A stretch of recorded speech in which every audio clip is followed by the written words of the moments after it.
ስጭኝ አትስጭኝ ትጨቃጨቃላችሁ? አንጨቃጨቅ። በግንኙነት ስጭኝ አትስጭኝ እኔ ሰው ሰምቶብኝም አያውቅም። እሺ ስንተኛ እጠይቃለሁ። እዛ በኋላ ማንም ሰው እንደሚያደርገው ስጠይቃት አይ ኖ እኔ ያመኛል ትላለች። እሺ አርፌ ተኛለሁ። ይሄ እግዚአብሔር የሰጠኝ ነው፣ ጸጋ ነው። ቤተሰብ ብትታመምብኝና የሆነ እስከሷ ጋር የማይገናኝ ግንኙነት እንዳላደርግ የሚያደርግ ዘላቂ በሽታ ቢኖርባት አርፌ ይቀመጥ የለ። ይሄ ግን ከስንት ጊዜ አንዴ የማደርገው ግንኙነት ስላለ በዛ እየተጠናነ ቁጭ ነው ያልኩት፣ እግዚአብሔር በሚያውቀው ማለት ነው። ግን ለዚሁም ለምን አይጠይቀኝም? ስጠይቅ እምቢ እያለችኝ ለምንድን ነው ከሌላ ሴት ጋር የማየው? ለምንድን ነው ከሌላ ሴት ጋር ቆሞ የማየው? ለምን ከሌላ ሴት ጋር ሲያወራ ያየዋለሁ? ሰው ለምን አየው? ለምን ከሴት ጋር ሲሄድ ታየ? በራይድ ሲሄዱ አዩና ነገሩኝ። 3000 ብር 73000 ብር 600 ላኪልኝ አለኝ። ለምኑ? ለሰርጉ ማዘጋጃ አለኝ። ቆይ አሁን ወደ ዋናው ነገር ገባች። እንደውም ስሩንን ያዘው ብዬ ነው። እሺ መጀመሪያ አንቺ ወንዱን መረጥሽ? ፎቶ ልኮልኝ አይቼዋለሁ። ፎቶ አለሽ? አለኝ። ኧረ ልታገቢው የነበረው? እስኪ እንየውሽ። ቲጂ ወይ ቆንጆ ነው። ምንም አይልም ነበረ። ይሄ ማይረባ አይደለም። ቆይ እንደሱ እንዳይሆን ለምን መሰለሽ? እሱም በፎቶ ተነግዶበት እንዳይሆን እሱ ራሱ ፎቶውን ለመላኩ በምን እናረጋግጣለን? አሁን ቲክቶክ ላይ ያሉት ምንድነው ያሉሽ? መጀመሪያ እስኪ ቆይ ይሄን ፎቶ እንየው። ለምን መሰለሽ? አሁን ይሄ ልጅ የዚህ ልጅ ፎቶ መጠቀም ራሱ አንቺ እንዴት ዋልሽ ልጅ ይላል። እኔ ደግሞ ዳውንሎድ ሁሉም በድምጽ ያወራኝ እንዳላክ ያለበት ሁሉም ኢንፎርሜሽን እሱ ላይ ነው ያለው አይደለም? ቆይ ይሄ አሁን ይሄ ነው ልታገቢው የነበረው? ልኮልኝ አየሁ። ማን ነው የላከልሽ ይሄን ፎቶ? እሱ ውስጥ አለ ሙስሊም ነው ሰው የላከ እሱ ውስጥ ላኪው አለ። እሱ ትዳር አገናኙ ማለት ነው። አገናኙ። ቲክቶክ ላይ እንዴት ነው እነሱ የሚሰሩት? ስልካቸውን ይልካሉና ትዳር ፈላጊ ይሉና ይልካሉ። ትዳር የምትፈልጉ ሰዎች ወደኛ ደውሉ ይላሉ። ወደኛ ደውሉ ይላሉ። እሺ ከዚህ ብሩ የላክሽበት ነው ይሄ? አዎ እሱ ጋር 2500 የመጀመሪያው። እሺ አዎ እሺ ችግር የለም የኔ ልጅ አታስቢ፣ ስለሚፈራ ነው። ለፍቅር ቦታ አለው የኔ ልጅ። በእኔ በጣም ብቻ አቀራረብሽኝ በጥንቃቄ ምናምን ይላል። እነዚህ የተላላክሻቸው ድምጾች ናቸው? የላከልኝ እሱ። ማን ይላልሽ? ማን ነው ልጅ እኮ አይደውልም።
Tutee miti mee waan dheengadda goote san waan kalee goote san matuma keetirraa itti yaaddee goote moo namaa tokko akka waan san gootu si godhe?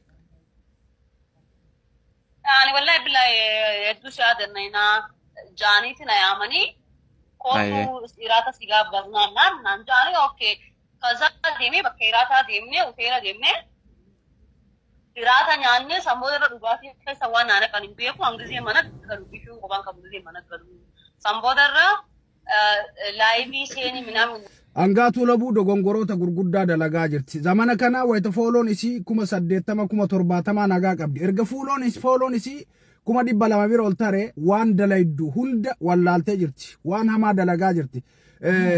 Akka wanti isiin dheengadda hojjette akka Oromootitti maqaa Oromoo cabse.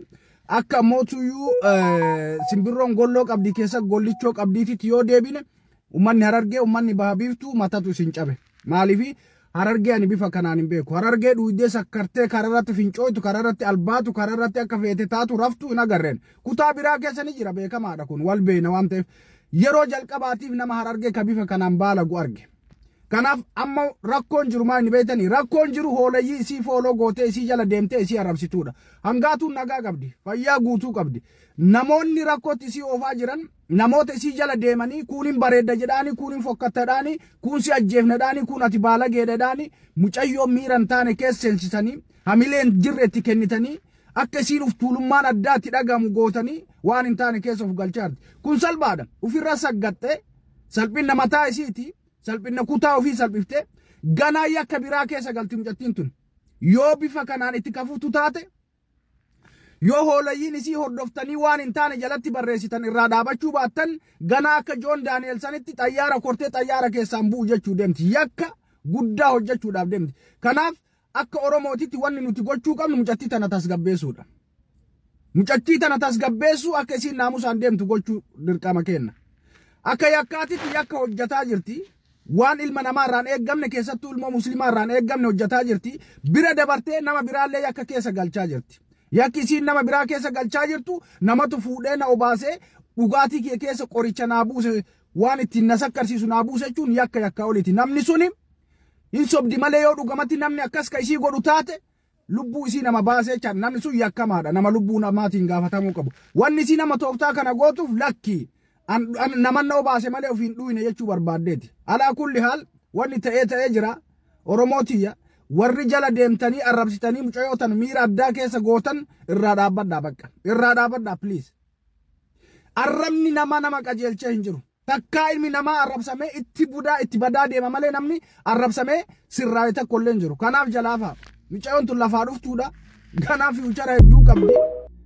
Nama fiichara qabu ammootuyyuu nuti arrabaan doomsinee maraachinee yakkan taane hojjechiifnee isiillee yakkamtuu goone nama biraallee isii jalatti yakkamaa gochuun gaarii miti sababa arraba kennaa jechaadha. Kanaaf yoo isinitti tolte jala ta'a hordofa yoo isinitti hin tolin fooloo keessan kaafadhaa biraa deema please yakkatti waliin oofnu. Kanuma isiniin jedha ummanni Harargee